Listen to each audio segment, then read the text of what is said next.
तो फिल्म की शुरुआत में हमें आयरिस नाम की एक लड़की दिखाई जाती है जो बहुत ज्यादा दुखी थी। अभी कुछ ही अर्सा पहले उसके बेटे की मौत हुई थी, जिससे उसे लगने लगा था कि उसकी जिंदगी रुक सी गई है। उसके दिमाग में अजीबोगरीब ख्यालात आने लगे थे। एक अंधेरी रात में जब सब सो रहे थे तो वो एक छोटी सी नाइफ अपने पॉकेट में डालती है और एक कार लेकर घर से निकल जाती है। सुबह होने पर वो कुछ पहाड़ों के पास आई जहाँ पर उसके बेटे को दफनाया गया था। अपने बेटे से वो कुछ इमोशनल बातें कहते हैं, अब अपनी लाइफ से खुश नहीं। वो चलते हुए पहाड़ी के किनारे पे आ जाती है और वहाँ से जंप करने ही वाली होती है कि यहाँ पर एक आदमी आ जाता है। वो समझ गया था कि आयरिस अपने आप को खत्म करना चाहती है। उसको बचाने की और उसके माइंड को चेंज करने की वो कोशिश करता है और उससे बातें करना शुरू कर देता है। वो उसे बताता है कि मेरा नाम रिचर्ड है। वो उसे कहता है मैं तुम्हें रोकूंगा नहीं, बस मैं तुमसे मिलने से पहले 2-4 बातें करना चाहता हूँ। वो उसे एक लड़के की कहानी सुनाता है जो बहुत ही जिंदा दिल था। उसे कार्स में और हर उस चीज में इंटरेस्ट था जो किसी भी जवान लड़के की जिंदगी में एक्साइटमेंट ला सकता था। लेकिन फिर एक दिन जब वो अपने फ्रेंड के साथ जा रहा था तो उसकी कार का एक्सीडेंट हो गया। वो तो बच गया लेकिन उसकी फ्रेंड मारी गई और इस सदमे ने उसको कई महीनों तक जकड़े रखा। लेकिन जब वो उससे वापस आया तो उसने रियलाइज किया कि उसकी फैमिली उससे बहुत प्यार करती है और उसके ठीक होने का इंतजार कर रही थी। उसे तब एहसास हुआ कि वो अपनी लाइफ को रोककर कितना गलत कर रहा था। वो आयरिस से कहता है इस कहानी का मकसद बस इतना बताना है कि कोई भी मरना नहीं चाहता, बस कुछ कमजोर लम्हे हमें यहाँ तक ले आते हैं। अब तुम चाहो तो मर सकते हो, मैं जा रहा हूँ। ये कहने के बाद वो चला गया, लेकिन उसकी बातें आयरिस पे असर कर गई थी। उसने भी मरने का इरादा छोड़ा और वापस अपनी गाड़ी की तरफ मुड़ गई। यहाँ जाकर उसने देखा कि रिचर्ड ने गाड़ी उसके बिल्कुल साथ ही पार्क की हुई थी, जिसकी वजह से वो अपनी गाड़ी का दरवाजा भी नहीं खोल पाई। अब रिचर्ड अपनी गाड़ी से एक अम्ब्रेला लेते हुए उसके पास आया। वो उसे कहता है मैं तुम्हारी मदद करता हूँ दरवाजा खोलने में। यहाँ आयरिस को एक बात अजीब लगी कि वो इतनी धूप में भी अम्ब्रेला लेकर क्यों आया था। वो इस अम्ब्रेला से आयरिस के ऊपर हमला कर देता है और पता चलता है ये एक इलेक्ट्रिक अम्ब्रेला थी, जिससे आयरिस को बुरी तरह शॉक लगा और वो वहीं पर बेहोश होकर गिर गई। उसे थोड़ा बहुत जो होश था उससे उसे बस ये महसूस हो रहा था कि रिचर्ड उसके हाथ पांव बांध रहा है, जिसके बाद वो उसे उठाकर अपनी गाड़ी में फेंक देता है। होश आने पर आयरिस रिचर्ड से बात नहीं करती, बल्कि होशियारी दिखाते हुए अपने स्मार्ट वॉच से अपने हस्बैंड को कॉल करने की कोशिश करती है और ये चीज रिचर्ड को पता चल जाती है और वो उसे कहता है जितनी भी कोशिश कर लो यहाँ कोई सिग्नल नहीं है, तुम किसी को मदद के लिए नहीं बुला पाओगी। अब इस आइडिया ने तो उसके काम किया नहीं था। तभी उसके दिमाग में एक दूसरा आइडिया आता है। उसने रात में अपनी पॉकेट में एक नाइफ भी रखी थी। वो चुपके से उसे निकालती है और उससे अपने हाथों की टाई को काटने की कोशिश करती है। इस दौरान आवाज भी हो सकती थी, तो वो कॉन्टिन्यूस रिचर्ड से बातों में लग रही। अपने हाथों को आजाद करवाते ही वो बिना वक्त जाया किए रिचर्ड के ऊपर भी हमला कर देती है। उसके हमला करने से रिचर्ड की कार का बैलेंस भी खराब होता है और उनका एक दरख्त से टकरा कर एक्सीडेंट हो जाता है। इस एक्सीडेंट पे दोनों को चोटें आई थी। वो यहाँ पे भी रिचर्ड से बचना चाहती थी। वो फौरन सीट बेल्ट की हेल्प से रिचर्ड का गला दबाने की कोशिश करती है, लेकिन रिचर्ड अपने आप को बचा लेता है। आयरिस एक तीसरी मर्तबा उसके ऊपर हमला करती है, जिसकी वजह से ये दोनों ही गाड़ी से एक झटके से बाहर निकलती हैं। आयरिस ने रिचर्ड के ऊपर अब चाकू ताना हुआ था, तो रिचर्ड ने कहा मैं क्या तुम्हें बेवकूफ लगता हूँ कि इतनी आराम से मैं तुम्हारे सामने खड़ा हूँ। असल में मैंने तुम्हें एक इंजेक्शन लगा दिया है, जिसकी वजह से 20 मिनट के अंदर अंदर तुम्हारी पूरी बॉडी पैरालाइज हो जाएगी। चलना फिरना भागना तो क्या तुम बोल भी नहीं पाओगी और इतने टाइम में तुम जो कुछ करना चाहती हो कर सकती हो। रिचर्ड की बातों ने अब उसे सच में बहुत ज्यादा डरा दिया था। वो जितना तेजी से हो सकता था उतना तेजी से जंगल की तरफ भागती है, लेकिन भागते भागते अब उसे सच में फील होने लगा था कि उसके पाँव काम करना बंद कर चुके हैं। आहिस्ता आहिस्ता उसकी टांगे भी काम करना बंद कर देती हैं और वो चलने से रेंगने लग जाती है। रिचर्ड भी अब उसे ढूंढता हुआ उसके करीब आ गया था। उससे बचने के लिए वो एक दरख्त की छाल के नीचे छुप गई, जहाँ से उसके ऊपर एड़ियां चढ़ने लगी और डर से उसने चीख मार दी और ऐसे रिचर्ड को उसका पता चल गया। अपने आप को रिचर्ड से बचाने के लिए वो किसी तरह अपने आप को घसीटते हुए एक नदी के अंदर बहा लेती है। रिचर्ड दूर से आवाज लगाता है कि ये तुम गलत कर रही हो, तुम तैर नहीं पाओगी, डूब जाओगी, मर जाओगी। लेकिन आयरिस उसकी बातों को अनसुना कर देती है। वो सच में तैर नहीं पा रही थी, लेकिन पानी के बहाव से वो झरने के दूसरी तरफ पहुंच गई। यहाँ से किनारा पास था। उसने देखा कि उसके पास सिर्फ 1 मिनट था पूरी बॉडी पैरालाइज होने में। अपनी पूरी ताकत लगाते हुए वो किनारे तक आई। सामने उसे एक फार्म हाउस दिखा। उसने अपनी पूरी कोशिश की उस फार्म हाउस तक पहुंचने की, लेकिन उससे पहले ही वो गिर गई। वो अब ना चल पा रही थी, ना हिल पा रही थी, ना बोल पा रही थी। जो उसके कंट्रोल में था सिर्फ आंख हिलाना। काफी देर यहाँ पड़े रहने के बाद एक बूढ़ा आदमी जो यहाँ इस फार्म हाउस में काम कर रहा था, वो उसे नोटिस कर लेता है। वो उसे पूछता है तुम्हें क्या हुआ, लेकिन आइरिस उसे कोई जवाब नहीं दे पाती। अब ये ओल्ड मैन उससे छोटे छोटे सवाल करता है, जिस तरह क्या तुम मुझे सुन पा रही हो, क्या तुम मुश्किल में हो, क्या तुम्हें मदद चाहिए। आइरिस इन सवालों के जवाब देने के लिए अपनी आंखों का इस्तेमाल करती है। हाँ बोलने के लिए वो 1 मरतबा पलक झपकाती है और ना बोलने के लिए 2 मरतबा। इस तरह उसकी बातें समझते हुए ओल्ड मैन उसकी मदद को तैयार हो जाते हैं और उसे एक ग्रास ट्रॉली में लिटाते हुए अपने घर के अंदर ले आते हैं। अभी वो घर आए ही थे कि अचानक से उनके घर का दरवाजा बजने लगा। आइरिस समझ गई कि बाहर रिचर्ड ही होगा। वो बार बार अपनी आंखें झपकाकर ओल्ड मैन को ये बताने की कोशिश करती है कि मुझे उस आदमी से खतरा है। लकीली ओल्ड मैन ने भी उसकी बात समझ ली और उसे सोफे के पीछे छुपा दिया। जब यहाँ का दरवाजा खुला तो देखा गया कि सच में रिचर्ड ही आया था, जो आते ही एक नया ड्रामा करना शुरू कर देता है। वो रोने लग जाता है इस ओल्ड मैन के सामने और उसे बताता है कि मेरा बेटा मर गया है, जिसकी वजह से मेरी वाइफ सदमे में चली गई है। उसकी बॉडी पैरालाइज हो गई है, मैं उसे ढूंढ नहीं पा रहा, वो कहाँ गई। ओल्ड मैन पहले तो उसकी बातों में नहीं आया और मैंने उसे कहा तुम अपनी वाइफ को कॉल करके देख लो। तो रिचर्ड झूठ बोल देता है कि मेरा फोन तो रास्ते में ही कहीं गिर गया है। उसके छोटे मोटे आंसू देखकर ओल्ड मैन भी कहीं ना कहीं उसकी बातों में आने ही वाला था, लेकिन तभी उसकी पॉकेट से उसका फोन बच गया। ये ओल्ड मैन उसका झूठ पकड़ लेता है। तो अब रिचर्ड भी अपना असली चेहरा ओल्ड मैन को दिखा देता है। ओल्ड मैन से कहता है ठीक है, अगर तुमने मुझे पहचान लिया है तो सच सच बता दो, तुमने आइरिस को देखा है या नहीं। ये ओल्ड मैन उसे भगाने के लिए पुलिस को कॉल करने की धमकी देता है, लेकिन रिचर्ड उसके ऊपर ही हमला कर देता है। लेकिन वो ये नहीं जानता था कि ये ओल्ड मैन उससे कहीं ज्यादा ताकतवर है।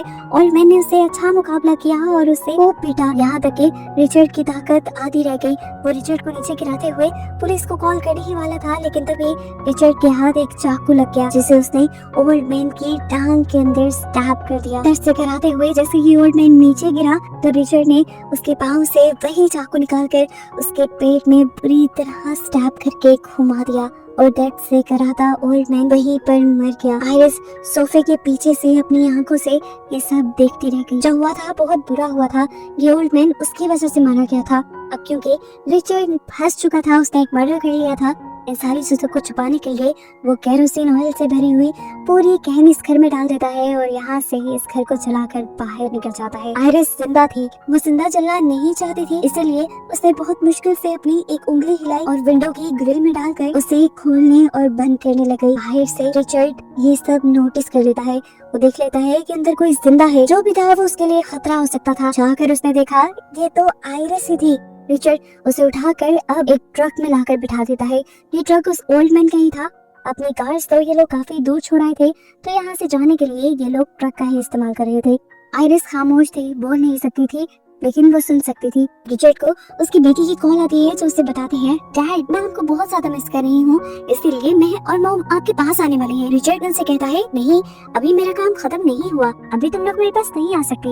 लेकिन अब उसकी बेटी बहुत ज्यादा जिद कर रही थी। वो उसकी बात नहीं मानते और उसे बता देते हैं कि हम तो घर आने वाले हैं। इस चीज से रिचर्ड बहुत ही ज्यादा टेंशन में आ जाता है। इसी टेंशन में उसका एक्सीडेंट भी होते होते रहता है और इससे भी ज्यादा बुरा काम उसके साथ ये होता है, उसकी गाड़ी में फ्यूल खत्म हो जाता है। फ्यूल डलवाने के लिए वो फ्यूल स्टेशन के पास आता है और आइरिस को एक कैप पहना देता है ताकि सब लोग उसके एक्सप्रेशंस ना देख पाए।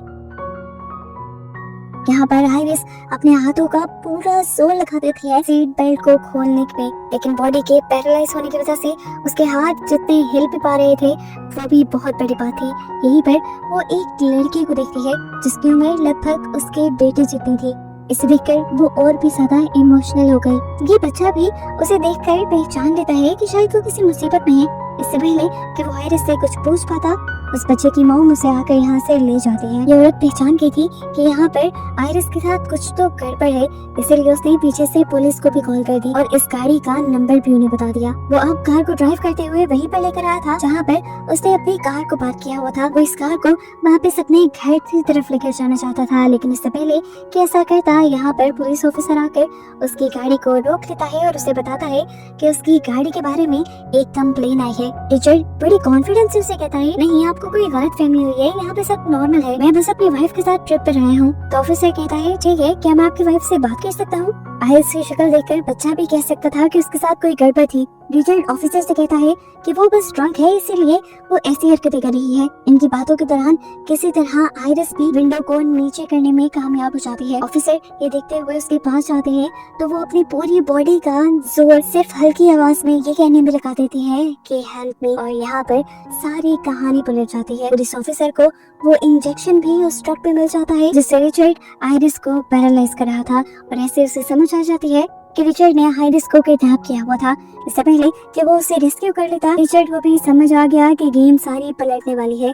इसलिए अपने आप को सेफ रखने के लिए उसने उसी ओल्ड मैन की तरह इस पुलिस वाले को भी मारना बेहतर समझा और एक बड़ी सी लोहे की चीज के जरिए उसके सर के ऊपर वार कर दिया। सिर्फ एक ही एट ने इस ऑफिसर का सारा काम तमाम कर दिया।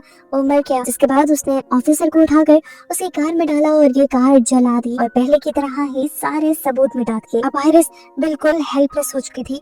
मदद की सारी उम्मीदें उसने छोड़ दी थी। जो भी करना था अब उसे खुद करना था। पैरालाइजिंग का इफेक्ट भी अब उसकी बॉडी से कम होता जा रहा था। उसके अंदर बोलने की भी ताकत आ गई थी, इसीलिए वो रिचर्ड से बातें करना शुरू करती है। वो जानबूझकर उसे इमोशनल करने की कोशिश कर रही थी क्योंकि वो जान गई थी कि रिचर्ड की एक बेटी भी है। लेकिन जो इंसान किसी को मार दे, किसी को किडनैप कर सकता हो, वो कैसे इमोशनल हो सकता है। जब रिचर्ड उसकी इमोशनल बातों में नहीं आया तो आइरिस ने वो इंजेक्शन उठा लिया। उसे इंजेक्शन अपने आप को बचाने के लिए रिचर्ड की टांग में स्टैब तो किया, लेकिन वो इस इंजेक्शन को उसकी टांग में इंजेक्ट नहीं कर पाई। मेडिसिन रिचर्ड के अंदर गई नहीं और रिचर्ड हंसने लगा और उसने आइरिस से कहा, बेचारी कितनी कमजोर हो ना तुम, मेरा कुछ नहीं बिगाड़ सकती। अच्छा, मैंने प्लान चेंज किया है। पहले मैं तुम्हें अपने घर लेकर जाकर मारने वाला था, लेकिन वहाँ तो मेरी फैमिली आ रही है। अब मैंने सोचा है कि मैं तुम्हें नदी में लेकर जाकर मारूंगा। वो बताता है कि पहले मैं तुम्हें बहुत टॉर्चर करना चाहता था, मुझे मजा आता तुम्हें ऐसा करने में, लेकिन अब मेरी फैमिली ने मेरा सारा प्लान बिगाड़ दिया है। वो उसे लेकर नदी के किनारे आ जाता है और उसे घसीटते हुए एक बोट में बिठा देता है। आइरिस आधे जिस्म की ताकत के साथ वहीं पे बैठी हुई थी। वो अपने आप को बचाने के लिए अभी भी कुछ ना कुछ सोच ही रही थी कि तभी उसे रिचर्ड की बैग में एक चाकू नजर आता है और उसके दिमाग में एक नया आइडिया आ जाता है। वो यहाँ रिचर्ड के सामने रोने का ड्रामा करती है और रिचर्ड से कहती है कि मेरी पेन की पॉकेट में मेरे बेटे की फोटो है, मैं उसे आखिरी मर्तबा देखना चाहती हूँ मरने से पहले, क्या तुम मेरी पॉकेट से वो पिक्चर निकाल दोगे? रिचर्ड हंसा, लेकिन वो उसकी ये बात मानने को तैयार हो गया। उसके करीब आया और जैसे ही वो नीचे झुका तो आइरिस ने बिना वक्त ज़ाया किए उसके पीछे से चाकू बाहर निकालकर उसकी गर्दन से नीचे की तरफ से मुंह के अंदर स्टैब कर दिया। दैट्स वे वो पागल होने लगा। आइरिस को मारने के लिए उसने अपनी गन निकाली, लेकिन आइरिस ने उसकी गन ही छीन ली और उसी को शूट कर दिया, जिसकी वजह से वो पानी के अंदर गिर गया। आइरिस खुश थी, उसने अपने दुश्मन को मार दिया, एक किलर को उसने मार दिया।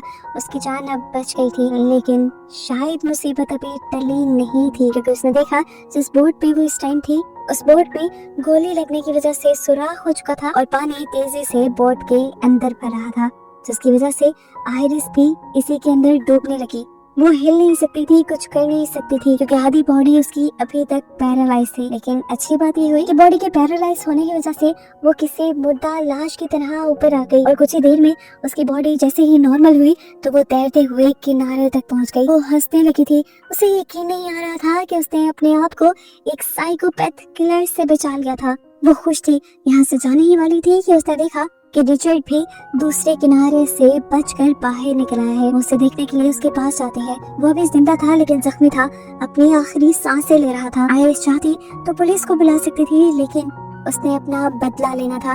वो उसे वहीं पर तड़पता मरता छोड़कर यहाँ से चली आती है और मूवी यहीं पर खत्म हो जाती है।